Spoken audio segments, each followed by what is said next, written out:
जय भक्त समाजनी जय।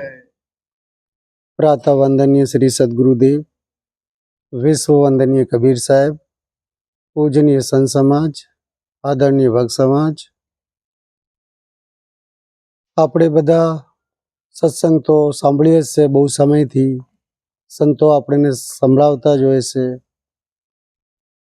તો હું બી આપણે બધાને ખબર જ છે કે મૌલિક ગ્રંથ બીજક છે, 11 પ્રકરણ છે। 11મું પ્રકરણ સાખી, એમાં 353 સાખીઓ, એમાં એક સાખીના આધાર ઉપર થોડા વિચારોને વ્યક્ત કરવાનો પ્રયાસ હું બી કરું છું। તો અહીંયા એક સાખીમાં કીધું કે કબીરન ભક્તિ બિગાડ્યા, કંકર પથ્થર ધોય, અંતર મેં વિષ રાખી કે અમૃત ડારા ખોય।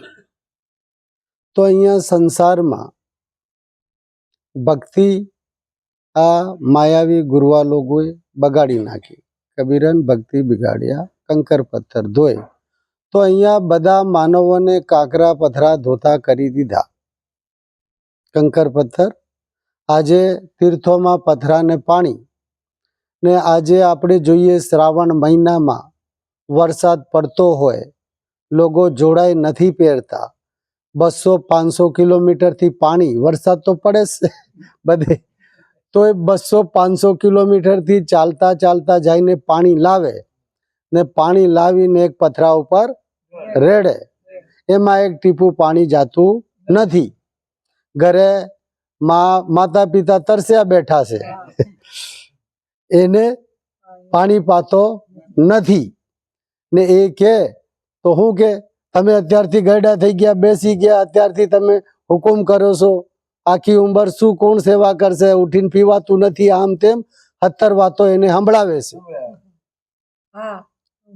તો આજે ભક્તિ આ કાકર પાથર ધોઈ, તો માનવ આ જળ ભક્તિમાં બધાને માયાવી ગુરવા લોકો એમના ઉદર પૂર્તિના સ્વાર્થ માટે બધાને લગાડી દીધા। તો માણસ આજે પથરાને પાણી પૂજે છે, એ પાણી લાવી લાવીને પથરાને ધોવે છે। તો એટલે કીધું કે કબીરન ભક્તિ બિગાડ્યા, કંકર પથ્થર ધોય। તો પછી અંતર મેં વિષ રાખી કે, તો અંતર કહીએ અંદર, અંતઃકરણમાં, એના અંદરમાં વિષ, વિષ કહીએ છલ કપટ ઝેર, મતલબ બીજાને છલવાનું, બુગલાને જેમ। તો એ બી શેનું, સંસારમાં શું કામ આવે? આપણે ગમે એટલું વિષ રાખશું, છલ કપટ કરશું, ગમે એટલા આપણે અવગુણ ધારણ કરીને રહેશું તો શું કામ આવે? પેટ જ ભરાશે, વધારે કંઈ કામ આવતું નથી। તો આ સંસારના નાદાન લોકો એક પેટ ભરવા માટે અત્યારે સાહેબે પરખાયું કે એના કર્મો બગાડે છે।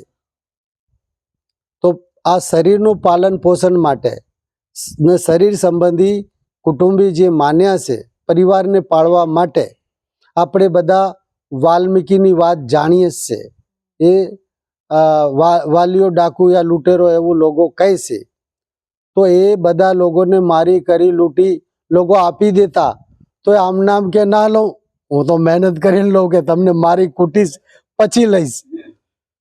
તો આવી રીતે આ બધું દ્રષ્ટાંત સંતો આપે છે, આપણે સમજવા માટે આપીએ છીએ। તો બધું કલ્પિત હોય યા ગમે તે હોય, પણ આપણે સિદ્ધાંતને સમજવા માટે, તો આવી રીતે એને બી સંતોએ પૂછ્યું કે ભાઈ આ તો બધું કરે બરોબર, બધાનું કરે, મારું કરજે, મારજે ગુડજે, લઈ લેજે, પણ તને એક સવાલ પૂછું છું, એનો તું જવાબ આપ, પછી તારે જે કરવું હોય કર। તો આ બધું તું કરે છે એ તો બધાનો ભાગ, તારા જે સંપત્તિ લઈ જાય છે, બધા મળીને ખાય પીએ મોજ મસ્તી કરે છે, એનાથી તું પરિવારને પાળે છે, પણ તારા કર્મોમાં કોઈનો ભાગ છે? તારી કમાણીમાં, તારા ધનમાં તો બધાનો ભાગ, પણ તારા કર્મોમાં કોઈનો ભાગ? તો પૂછીને આવ। તો એ ગયો પૂછવા, તો એને એમ કે આ સંતો મને આમ જાળમાં નાખીને ભાગી જશે। તો એમને કીધું કે ભાઈ તને એવી શંકા હોય, તમને બાંધીને જા। ભાઈ તારે એમ હે કે અમે ભાગી જશું, એમ કરશું, ક્યાંય નહીં જશું, તું બાંધીને જા, પણ પૂછીને આવ। તો એને જ્ઞાન કરવા માટે સંતો આપણને આ અબોધી જીવોને ઘણા બધા પ્રયાસો કરતા હોય, અને આજે આપણે જાણીએ છીએ બધા પારક સિદ્ધાંતમાં ખાસ કરીને કરતા જ હોય છે।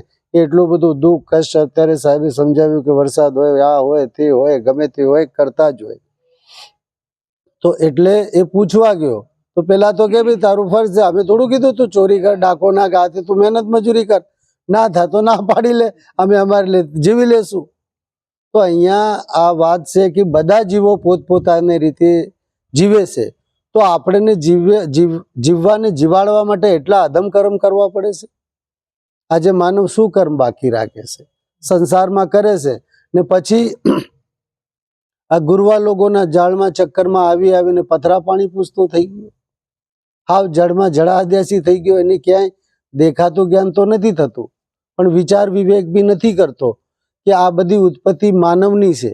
જે બી મંદિર મસ્જિદ ગુરુદ્વારા, જે બી વેદ શાસ્ત્ર પુરાણ કુરાણ એન્જલ બાઇબલ જેટલા બી શાસ્ત્રો લખ્યા, જેટલી બી કલ્પના કરી, દેવી દેવતા ભૂત પ્રેત ગણ ગંધર્વ ઈશ્વર પરમાત્મા નાના પ્રકારના અલ્લાહ ખુદા ગોડ, આ બધી હમણાં સાહેબે પરખાય એવી રીતે માનવે જ કલ્પના કરી. બીજા જીવની કોઈ કલ્પના છે નહીં, તો એને માટે કોઈ છે ને એને હોય તો એને જરૂર બી નથી. તો એટલે આપણે વિચાર કરવો પડે કે અભી આપણે માનવ જીવનમાં આવ્યા તો એટલી બધી આ બધું જે છે એ સાચું છે, ખરું છે, ખોટું છે કે નહીં, એની પરખ કરવી પડે. તો આ લોકોએ અંતરમાં વિષ રાખી, સ્વાર્થ રાખી, દ્વેષ ભાવ રાખ્યો, એક સ્વાર્થ ભાવ રાખ્યો, એટલે આ આખું સંસારમાં માનવે બધું બગાડી દીધું. આજે બધા જીવ પ્રેમ ભાવથી જીવે છે, કોઈને અંતરમાં વિષ નથી, એ લોકો કંઈ ગાંઠ નથી બાંધતા, કોઈને જોડે રાગ દ્વેષ એટલો રાખતા નથી, છલ કપટ કરતા નથી, ચોરી હિંસા બેવિચાર લૂંટ જૂઠ કૂટ કપટ કરતા નથી. ને માનવ એક પેટ ભરવા હાટું હું નથી કરતો. તો એટલે આ વિષ બધું કાઢી નાખવું પડે, સાફ કરી નાખવું પડે, નહીં તો એ આપણને જ નુકસાન કરે છે. આજે જે બી માણસ આજે છલ કપટ જેવું બી કરે છે એનું પરિણામ એને મળે જ છે. આજે અહીંયા આપણે બધા કહીએ છીએ ને જાણીએ છીએ કે દગો કોઈનો સગો નહીં કર્યો તો કરી જો, ને જે કર્યો એમનો જઈને ઘર જોઈ લે. આજે જે દગો છલ કપટ આ વિષ રાખે છે એ ક્યાંય સુખ શાંતિથી જીવી શકતા નથી.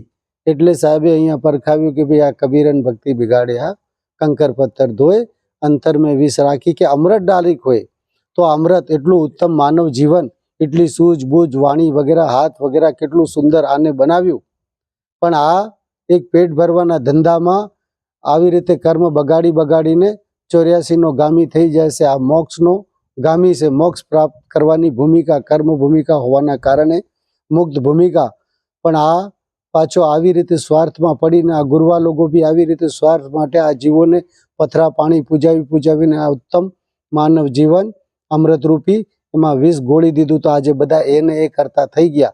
આપણે ગમે એટલું એને કહીએ કે ભાઈ આ જડ છે, આ કરવા જેવું નથી, તો એને જાણી લે, તો એને સમજી લે, પણ કોઈ વાત સાંભળવા તૈયાર નથી. કેમ કે એમની અંદર એટલું બધું વિષ ગુરવા લોકોએ ગોળી દીધું છે કે આજે કેટલું બી અમૃત પાવ પણ અંદર જતું નથી, વિષ કાઢવા તૈયાર નથી.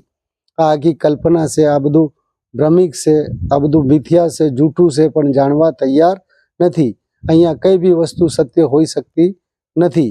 શરીર બી અસત્ય ને શરીર સંબંધી પ્રાણી પદાર્થો બી બધા અસત્ય ને આ સંસાર બી અસત્ય. કેમ કે જેમાં પરિવર્તન એ સત્ય થઈ શકતું નથી ને સત્યમાં કોઈ દિવસ પરિવર્તન થઈ શકતું નથી. તો એવી રીતે માનવ આજે આપણા અમૃત એટલું અમૃત ગોળીની પાસે સંત મહાત્મા અમૃતમય વાણી સંભળાવે છે, સમજાવે છે, પણ લોકો સમજવા તૈયાર નથી. આ અમૃતને ખોઈ નાખ્યું ને અમૃત ઉત્તમ જીવનને ખોઈ નાખે છે, ગમાવી નાખે છે. તો એટલે સાહેબે પરખાયું. આમાં આપણે બધા જાણીએ છીએ કે કબીરન ભક્તિ બિગાડ્યા, કંકર પથ્થર ધોઈ, અંતર મેં વિષ રાખી, કે અમૃત ડારા ખોઈ. તો આવી રીતે આનો આ ભાવાર્થ થોડો કીધો. પછી હવે વાણીને વિરામ આપું છું. આપણા વચમાં મોરબીમાં જ વર્તમાનમાં સ્વામીજી રહેશે, તો એ એમનો પરિચય બી આપશે. પછી અમુક એક્યુપેશર વગેરે આજે આપણે તો જીવના રોગની વાતો કરીએ જ છે, પણ અત્યારે બધા શરીરના રોગ બી વધારે હોય છે, માનસિક રોગી બી હોય છે ઘણા બધા. તો એમનો બી સંપર્ક થયો તો મેં કીધું આવજો, દરસ પરસ આતે થશે ને એ સત્સંગ બી આપશે ને એમને કાલે સમય બી આપણે થોડો આપવો હશે તો કે એક્યુપેશર આપણી પુરાની પદ્ધતિ છે, વગર દવાઈ વગેરે જડીબુટ્ટી વગેરે એવું બધું બી, તો એમને બી થોડી સમજશું ને કાલે સમય આપણે એમને થોડો આપશું તો બધા ભાઈઓ નિદાન માટે એને. તો કયો સમય આપવો છે એમને આપણે? સવારે